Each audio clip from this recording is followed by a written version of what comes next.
And क्या play tools होते हैं, कैसे वो अपनी पर्सनल लाइफ प्रोफेशनल लाइफ को बेनिफिट कर सकते हैं। और हम कम्युनिकेशन फिटनेस और इफेक्टिवनेस के बारे में राहुल से जानना है। बिल्कुल I am excited to share and I am also very curious to know. So जितना इंटरेस्टिंग आज का हमारा पॉडकास्ट होने वाला है उतना ही इंटरेस्टिंग हमारे आज के गेस्ट हैं और उनकी एक्सपर्टाइज है। सीखने को आज बहुत कुछ मिलेगा इनके एक्सपीरियंस के साथ। आज के हमारे पॉडकास्ट में हमारे साथ है राहुल हसीजा। हाय राहुल। हाय। ड्यूरिंग द सेशन हम इनसे कई क्वेश्चंस करेंगे और आंसर्स जानेंगे। अब मैं थोड़ा इनके बारे में इंट्रोड्यूस कर देती हूँ। राहुल एजुकेटर है, experience curator, communication designer, writer, story teller और टेडेक्स स्पीकर भी रह चुके हैं। ये स्वकाज के फाउंडर हैं जो कि गेम डिजाइन फैसिलिटेशन कंसल्टेंसी है। सबसे पहले राहुल आपका बहुत बहुत thank you and we welcome you on our today's podcast. कैसा लग रहा है आपको यहाँ आ जाके? ये मेरे लिए पहला पॉडकास्ट है मेरा, तो मुझे अच्छा लग रहा है और उससे भी ज़्यादा अच्छा लग रहा है कि मेरी स्कूल की क्लासमेट ये पॉडकास्ट होस्ट कर रही है, तो I am really excited. And I am also really excited because Rahul ने इतना कुछ लाइफ में नई चीज़ें सीखी है, एक्सपेरिमेंट करी है और इन्होंने बहुत ही नेचुरल तरह से कोर रूट से इन्होंने एक्सपीरियंस गैदर किए हैं जो कि आज हमारे पॉडकास्ट में स्पेशली आप लोगों को बहुत हेल्प करने वाला है। और इनकी जो फील्ड है वो बहुत ही यूनिक है, तो इससे काफ़ी चीज़ें लोगों को अवेयरनेस मिलेगी। प्ले, गेम डिज़ाइन, गेमिफिकेशन के बारे में हम बहुत सारी टॉपिक्स पे बात करेंगे। We will give you so many insights. So firstly again I'll give lot of thanks to Rahul and to begin with हम सेशन स्टार्ट करते हैं। राहुल से ये पूछना है कि हम जो एज ग्रुप को आज डिस्कस कर रहे हैं वो है हमारी 20 to 40 इयर्स। इस एज ग्रुप को यूजुअली हम Gen Zs बोलते हैं और बोलते हैं मिलेनियल्स। हम हमेशा टॉयज लेते हैं, यंग एज के बारे में बात करते हैं, टॉडलर्स एंड छोटे बच्चों के बारे में, बट आज हम ये नई कैटेगरी को लेके आए। तो आज हम इस एज ग्रुप के पॉइंट ऑफ व्यू से हम जानेंगे प्ले के बारे में। हम ये भी जाने कि कितना वाइड रेंज है, मतलब होल एज ग्रुप को प्ले केटर करता है और भी नई चीजों को एक्सप्लोर करेंगे क्योंकि हम Gen Zs और मिलेनियल्स के बारे में बात कर रहे हैं। प्ले का क्या कॉन्टेक्स्ट है, हमें थोड़ा सा एक बेसिक में बताइए कम्युनिकेशन डिजाइनिंग के बारे में और एक्सपीरियंस क्यूरेटर क्या होता है। मेंटल इलनेस से गुजर रहे हैं, वो चाहे बच्चे हो बड़े हो, चाहे जो गेम्स बनाता हूँ, टूलकिट्स बनाता हूँ, उसमें लोगों को एक्सपीरियंस होता है। मुझे लगता है कि ये एक मिथ है कहीं ना कहीं कि प्ले जो है सिर्फ बच्चों के लिए होता है या इस उम्र तक है तो ही प्ले है, उसके बाद आपका बस डेल लाइफ है।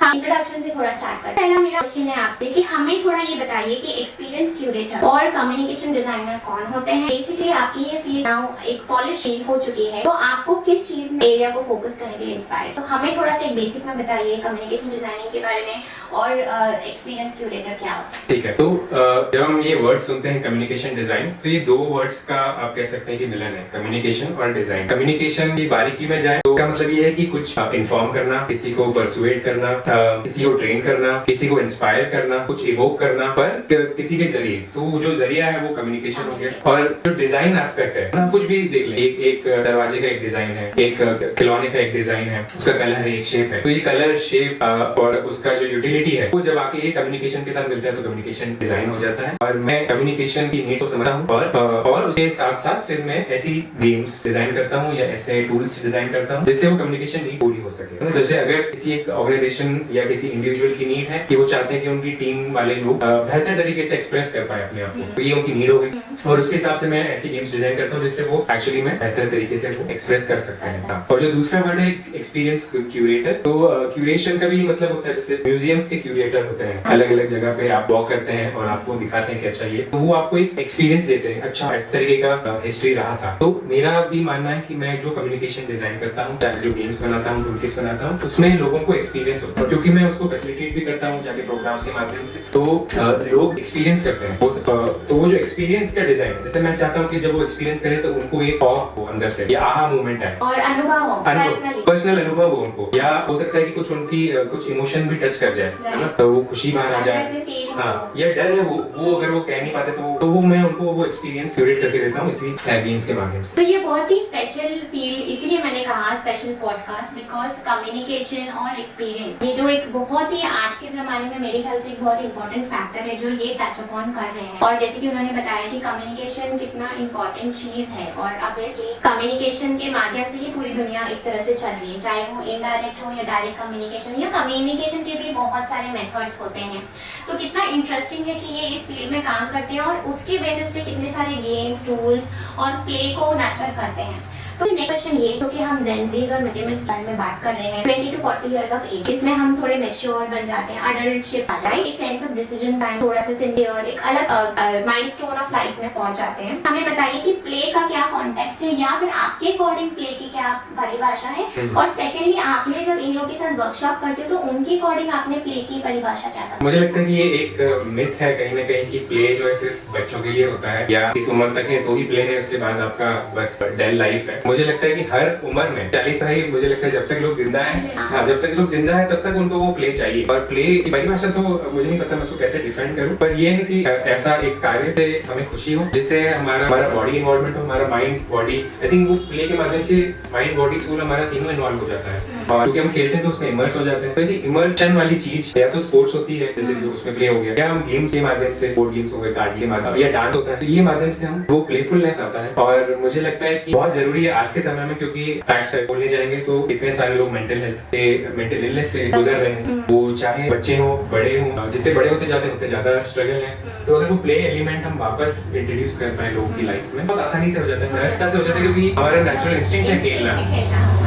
तो इसीलिए मुझे लगा कि ये एज ग्रुप के लिए, बच्चों के लिए तो बहुत लोग करते हैं, तो हम ये एज ग्रुप के लिए क्यों ना ऐसी कोई चीज डिजाइन करें जिससे उनके अंदर प्लेफुलनेस का भाव जाग जाए और फिर वो कंटिन्यू करते हैं। और दूसरी बात, ये बहुत अच्छी पॉइंट आपने मिथ जो बोला, वो मिथ को आप गौर कीजिए कि play is not only for children, या आप एक नोशन बनाए कि प्ले तो बच्चों के लिए, लेकिन ऐसा नहीं है।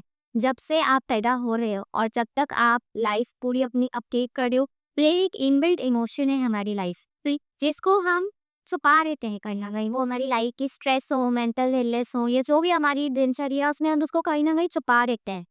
तो वो प्ले फैक्टर जो हमारी लाइफ में होना चाहिए, जो अपने आपको एक लाइवलीनेस ये कराता है, कंप्लीट होलिस्टिक ये गुड फैक्टर भी अवेलेबिलिटी यूज करते हैं, तो वो कहीं ना कहीं हाइड होता जाता है, स्पेशली जब हम 20 प्लस की बात करते हैं या फिर 30 प्लस में, क्योंकि लाइफ की रिस्पॉन्सिबिलिटीज आने लगती हैं और इंसान एक्चुअली अपनी लाइफ पर्पस में बहुत इन्वॉल्व हो जाता है। तो आई थिंक प्ले जीना भी हमें वापस सिखाता है। बहुत बढ़िया। और आपने एक चीज बहुत अच्छी कही, लाइवलीनेस। तो मैं आपके ऑडियंस से ये सवाल पूछना चाहूंगा कि आप ऐसे कौन से जो एल्डर्स बोले या बुजुर्ग लोग बोले, आप किसके साथ ज्यादा इंटरेक्ट करना चाहेंगे? ऐसे लोग जो बहुत रिजिड है, बोलते हैं ना कुशन फुटने जैसे, या मतलब ग्रम्पी हैं, या ऐसे जो बहुत लाइवली हैं? और मुझे लाइवली लोग कम दिखते हैं, बहुत कम दिखते हैं, एल्डर स्पेशली, और जो लोग दिखते हैं वो मुझे लगता है उनसे इतना सारा है सीखने को, और वो अभी भी सीख रहे हैं, है ना? उनके अंदर क्या कहते हैं, लाइवलीनेस है, मतलब वो सीखने को भी रेडी है। तो खुशी उनके चेहरे से, उनके हाव भाव से, उनकी वाइब से ही दिख जाता है। तो इसीलिए कोई एज तो मुझे लगता ही नहीं कि प्ले की होनी चाहिए। और जो राहुल ने आप लोगों से क्वेश्चन किया है, वो क्वेश्चन का मीनिंग ये था कि आप, अगर आपके सामने दो पर्सनालिटी है, एक थोड़े से इंट्रोवर्टेड या फिर एकदम ही स्ट्रेसफुल आपको इमोशन देते हैं, और एक ऐसे जो लाइवली हंसी मजाक करते रहते हैं, थोड़ा बोलते हैं कि चलो ये करते हैं वो करते हैं, तो वो उन दोनों में से आप किस इंसान को चूज करोगे अपनी लाइफ में मोर इन्वॉल्व होने के लिए? ऑब्वियसली जो प्ले मोर लाइवलीनेस क्रिएट करते हैं, प्लेफुलनेस जो आपको नर्चर करते हैं कि आओ चलो ये ट्राई करते हैं, तो ऑब्वियसली वो एक भाव है जो आपको बहुत पॉजिटिव इन्वायरमेंट क्रिएट करने में भी हेल्प करता है। तो आई थिंक हमें बहुत अच्छे से समझ में आया कि कम्युनिकेशन का इम्पोर्टेंट, और इस एज ग्रुप को भी हमने थोड़ा सा समझा कैसे वो हमारी लाइफ में एक इम्पोर्टेंट रोल प्ले करता है। स्पेसिफिकली वो कोई एज बाउंड नहीं है।